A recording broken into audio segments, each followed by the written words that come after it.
दोस्तों नमस्कार। स्वागत है आप सभी का अपने YouTube चैनल टॉपर क्लासेस में। देखेंगे हम राजनीति विज्ञान के अंतर्गत भारतीय संविधान को हमने सम्मिलित किया हूँ। जो सक्षमता परीक्षा में सवाल पूछे गए हैं और जो आगामी सक्षमता परीक्षा 3.0 प्रस्तावित है, उन सभी परीक्षाओं के लिए अति महत्वपूर्ण है, एक बार ज़रूर देखिएगा।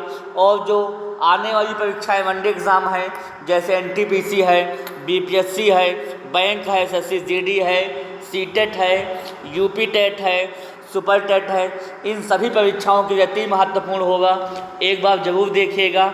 अगर कंटेंट आपको अच्छा लगे तो प्लीज़ चैनल को लाइक करिएगा, सब्सक्राइब करिएगा, दोस्तों में शेयर करिएगा। देखेंगे हम पहला क्वेश्चन है, संविधान सभा के स्थायी अध्यक्ष किसे चुना गया? पहला ऑप्शन है डॉक्टर राजेंद्र प्रसाद, दूसरा है सच्चिदानंद सिन्हा, तीसरा है BN राव, चौथा है पंडित जवाहरलाल नेहरू। तो दोस्तों आप लोगों को जानकारी हो गई होगी कि संविधान सभा के जो स्थायी अध्यक्ष थे वो डॉक्टर राजेंद्र प्रसाद जी थे। ऑप्शन नंबर इसका पहला सही जवाब हो जाएगा।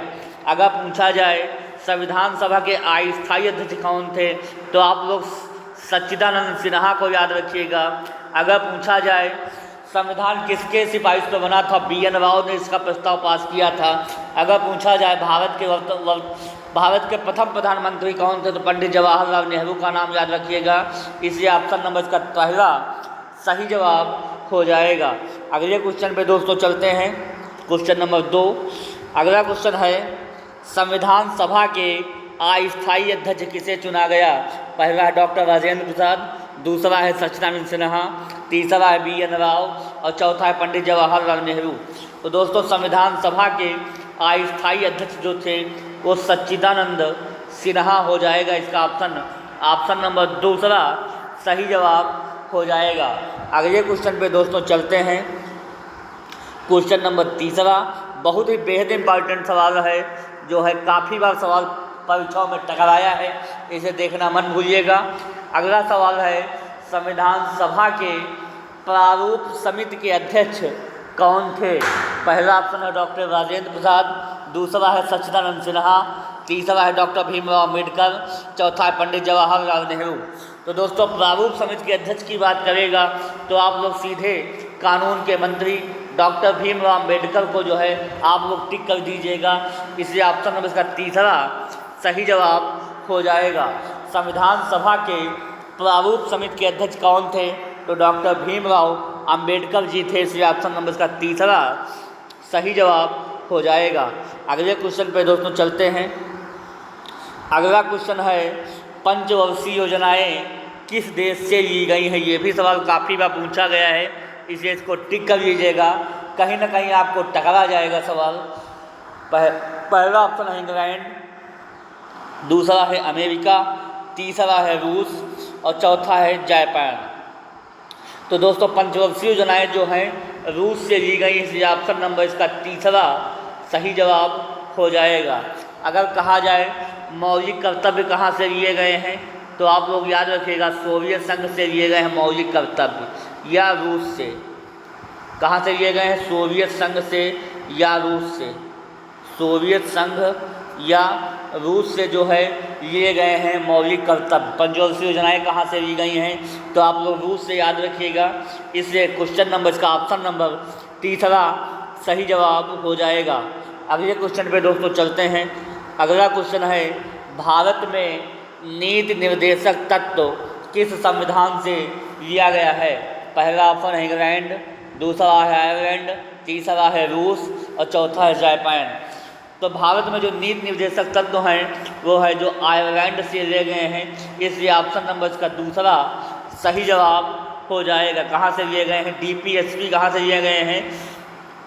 नीति निर्देशक तत्व आयरलैंड से लिए गए हैं। इसलिए ऑप्शन नंबर इसका A दूसरा सही जवाब हो जाएगा। अगले क्वेश्चन पे दोस्तों चलते हैं। अगला क्वेश्चन है, भारत में मौलिक अधिकार किस संविधान से लिए गए हैं?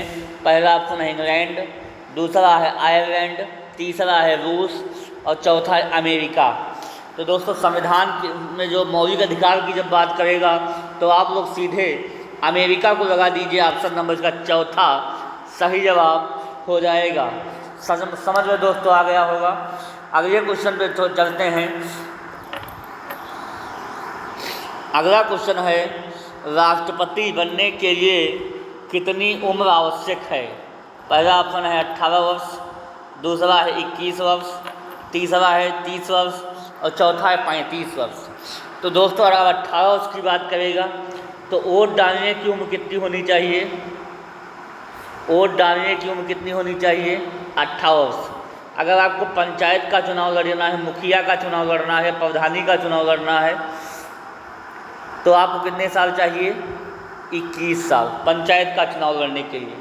अगर आपको राज्यसभा का सदस्य बनना है, राज्यसभा का सदस्य बनना है, तो कितने साल होनी चाहिए आपको? 30 वर्ष।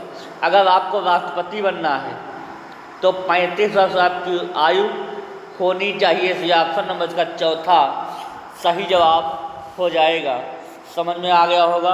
अगर आपको कहा जाए कि सांसद या प्रधानमंत्री बनना है तो कितनी उम्र होनी चाहिए? पेज मिटा रहा हूँ।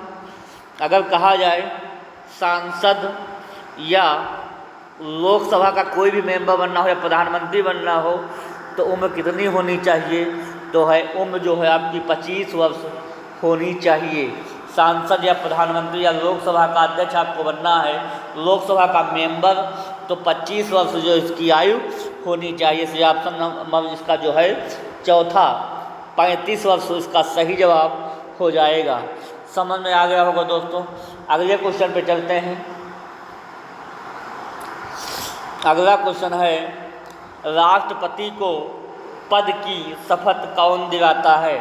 पहला ऑप्शन है लोकसभा अध्यक्ष, दूसरा है प्रधानमंत्री, तीसरा है राष्ट्रपति और तीसरा है उपराष्ट्रपति और चौथा है भारत के मुख्य न्यायाधीश। अगर कहा जाए राष्ट्रपति को पद की शपथ कौन दिलाएगा तो भारत के मुख्य न्यायाधीश, chief justice of India CJI जो है भारत के मुख्य न्यायाधीश जो है, इन्हें जो है शपथ दिलाएंगे।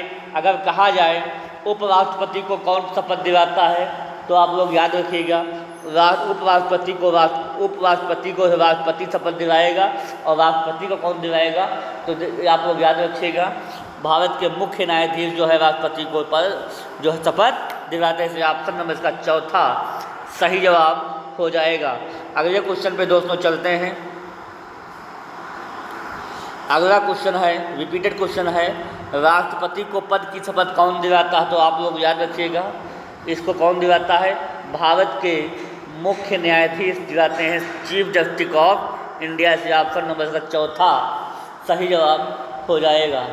अगले क्वेश्चन पे दोस्तों चलते हैं।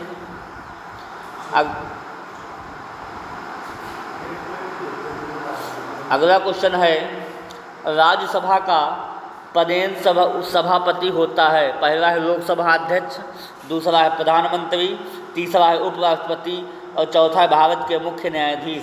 तो दोस्तों राज्यसभा का जो पदेन सभापति होता है वो होता है भारत का उपराष्ट्रपति। इसका ऑप्शन नंबर तीसरा सही जवाब हो जाएगा। समझ में आ गया होगा दोस्तों। राज्यसभा का पदेन सभापति कौन होता है? वो होता है भारत का उपराष्ट्रपति। इसलिए ऑप्शन नंबर का तीसरा सही जवाब हो जाएगा। काफ़ी ज़्यादा सवाल पूछा गया है, इसे टिक कर लीजिएगा, इसको कहीं ना कहीं आपको टकरा जाएगा। अगले क्वेश्चन पे दोस्तों चलते हैं। अगला क्वेश्चन है, भारतीय राज्य व्यवस्था में सर्वोच्च है। पहला ऑप्शन है संसद, दूसरा है धर्म, तीसरा है संविधान, चौथा है सर्वोच्च न्यायालय। तो दोस्तों अगर कहा जाए कि भारतीय राज्य व्यवस्था में सर्वोच्च कौन है तो आप लोग न सर्वोच्च न्यायालय को टिक करिएगा, न धर्म को टिक करिएगा, न संसद को टिक करिएगा, सीधे आप लोग संविधान के पास जाएंगे। इसका ऑप्शन नंबर तीसरा सही जवाब हो जाएगा। समझ में आ गया होगा दोस्तों। अगले क्वेश्चन पे चलते हैं। अगला क्वेश्चन है, भारतीय संविधान में कितनी अनुसूचियां हैं? पहला है 8, दूसरा है 10, तीसरा है 12, चौथा है 11। तो भारतीय संविधान में अनुसूचियों की संख्या जो है कितनी बतलाई गई है? अनुसूचियों की संख्या 12 बतलाई गई है। इसलिए ऑप्शन नंबर इसका तीसरा सही जवाब हो जाएगा। समझ में आ गया होगा। अगले क्वेश्चन पे दोस्तों चलते हैं।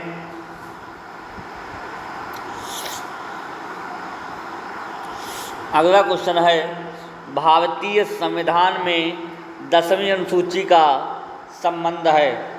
मतलब कहने का मतलब ये है कि 10वीं अनुसूची में किसको जो है रखा गया है, भाषाओं से संबंधित है कि पदाधिकारियों के वेतन से संबंधित है कि दल बदल से संबंधित है, तीसरा शपथ ग्रहण से संबंधित है। अगर कहा जाए कि 10वीं अनुसूची में, तो आप लोग ट्रिक याद रखिएगा, 10 बहाने करके दे गए दिल, बस 10वीं अनुसूची दल बदल से संबंधित हो जाएगा। समझ में आ गया होगा। अगर भाषाओं की बात करेगा तो आप लोग 8वीं अनुसूची को याद रखिएगा। अगर पदाधिकारियों के वेतन की बात करेगा तो 2री अनुसूची को आप लोग याद रखिएगा। समझ में आ गया होगा। अगर शपथ को याद रखना है तो आप लोग 3री अनुसूची को याद रखिएगा, शपथ। 3 शब्द शपथ में, 3 शब्द 3री अनुसूची में, और पदाधिकारी के वेतन से 2री याद रखिएगा। भाषाओं से संबंधित 8वीं है, इसलिए ऑप्शन नंबर का तीसरा सही जवाब हो जाएगा। 10वीं अनुसूची का संबंध जो है दल बदल कानून से हो जाएगा। अगले क्वेश्चन पे दोस्तों चलते हैं।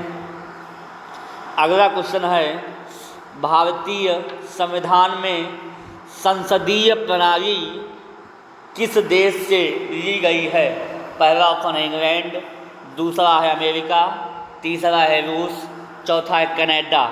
तो दोस्तों जो संसदीय प्रणाली है वो ब्रिटेन या इंग्लैंड से जो है ली गई है संसदीय प्रणाली, इसलिए इसका ऑप्शन नंबर पहला सही जवाब हो जाएगा। संसदीय प्रणाली कहाँ से ली गई है? इंग्लैंड से ली गई, इसलिए ऑप्शन आप लोग पहला सही जवाब आप लोग याद रखिएगा। अगले क्वेश्चन पे दोस्तों चलते हैं। काफ़ी बार सवाल पूछा गया, इसको टिक कर लीजिएगा, कहीं ना कहीं टकरा जाएगा आप लोगों से। किस संविधान संशोधन को मिनी संविधान कहते हैं? 7वां संविधान संशोधन, 42वां संविधान संशोधन, तीसरा है 44वां संविधान संशोधन, चौथा है 92वां संविधान संशोधन। अगर कहा जाए कि किस संविधान को मिनी संविधान कहते हैं तो आप लोग याद रखिएगा, सरदार सिंह समिति 1976 42वां संविधान संशोधन को हम लोग भारत का मिनी संविधान कहते हैं। किस संविधान संशोधन के तहत संपत्ति का अधिकार हटा दिया गया था? आप लोग याद रखिएगा, संपत्ति का अधिकार जो है 44वें संविधान संशोधन के तहत हटा दिया गया था, इसलिए ऑप्शन नंबर इसका दूसरा सही जवाब हो जाएगा। किस संविधान को मिनी संविधान कहते हैं? तो आप लोग 42वां संविधान संशोधन को याद रखिएगा। समझ में आ गया होगा। अगले क्वेश्चन पे चलते हैं दोस्तों। अगला क्वेश्चन है, भारतीय संविधान की किस तिथि को लागू हुआ? पहला है 26 जनवरी 1950, दूसरा है 26 नवंबर 1949, तीसरा है 26 नवंबर 1950 और चौथा इनमें से कोई नहीं। तो दोस्तों कहा जाए कि भारत का संविधान किस तिथि को लागू हुआ था, तो आप लोग याद रखिएगा 26 जनवरी 1985 को। इसी दिन भारत में गणतंत्र दिवस के रूप में मनाया जाता है। अगर पूछा जाए कि भारत का संविधान कब बनकर तैयार हुआ था, तो आप लोग याद रखिएगा तैयार हुआ था 26 नवंबर 1949 को, इसलिए इसका ऑप्शन नंबर पहला सही जवाब हो जाएगा। समझ में आ गया होगा। अगर कहा जाए कब तैयार हुआ, तो 26 नवंबर 1949 को तैयार हुआ था, और कब लागू हुआ तो 26 जनवरी 1950 को लागू हुआ था। ठीक है, समझ में आ गया होगा दोस्तों। अगले क्वेश्चन पे चलते हैं। अगला क्वेश्चन है कि संविधान सभा की पहली बैठक कब हुई थी? पहला ऑप्शन है 9 दिसंबर 1946 को, दूसरा है 11 दिसंबर 1946 को, तीसरा है 13 दिसंबर 1946 को और चौथा इनमें से कोई नहीं। तो कहा जाए कि भारतीय संविधान की पहली बैठक कब हुई थी, तो आप लोग याद रखिएगा संविधान सभा की पहली बैठक 9 दिसंबर 1946 को जो है हुई थी। अगर कहा जाए कि दूसरी बैठक कब हुई थी, 11 दिसंबर 1946 को जो है दूसरी बैठक हुई थी, और तीसरी अंतिम बैठक कब हुई थी? 1946 को हुई थी 13 दिसंबर से। ऑप्शन नंबर इसका पहला सही जवाब हो जाएगा। संविधान सभा की पहली बैठक 9 दिसंबर 1946 को हुई थी, और संविधान सभा के स्थायी अध्यक्ष कौन थे? डॉक्टर राजेंद्र प्रसाद, तथा अस्थायी अध्यक्ष डॉक्टर सच्चिदानंद सिन्हा जी थे। समझ में आ गया होगा। अगर कहा जाए प्रारूप समिति के अध्यक्ष कौन थे, तो डॉक्टर भीमराव अम्बेडकर जी को याद रखिएगा। इसलिए सारे क्वेश्चन आपके क्लियर हो गए होंगे। अगले क्वेश्चन पे दोस्तों चलते हैं। अगला क्वेश्चन है, ये भी काफ़ी बड़ा सवाल पूछा गया है, कहीं ना कहीं फिर टकराने की प्रबल संभावना है।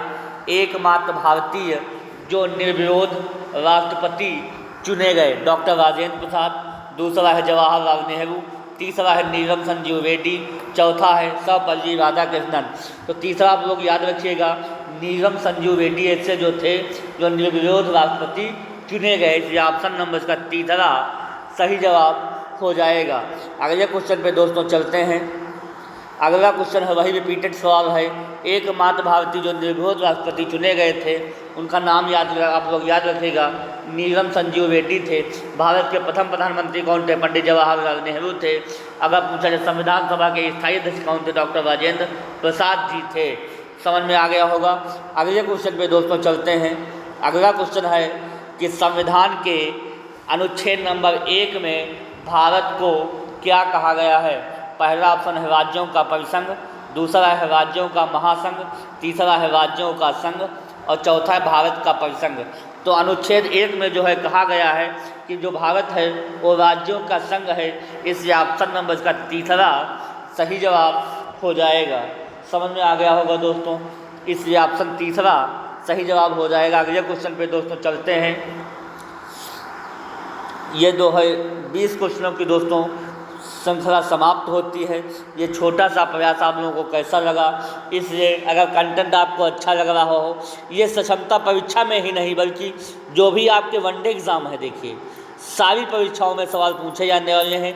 सब टॉप क्वेश्चन है, ये कहीं ना कहीं परीक्षा में पूछे गए हैं और कहीं ना कहीं टकराएंगे। इसलिए एक बार ज़रूर देखिएगा कि कहाँ आप लोगों को सवाल पूछे गए हैं। नहीं आपको समझ में आ रहा फिर से पूछेगा कमेंट बॉक्स में एक बार। मगर प्लीज़ आप लोग लाइक नहीं करते हैं, लाइक करिए, दोस्तों में शेयर करिए।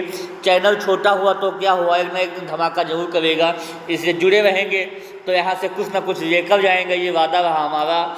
इसलिए चैनल से जुड़े रहिएगा, अपने लाइफ को सिक्योर करिएगा, अपने कीमती समय को मत खोने देना है। आपको मेहनत करते रहना है। सफलता एक दिन में नहीं मिलती है, लेकिन एक ना एक दिन ही मिल ही जाती है। इसे अपने माँ बाप का सपना पूरा करना है।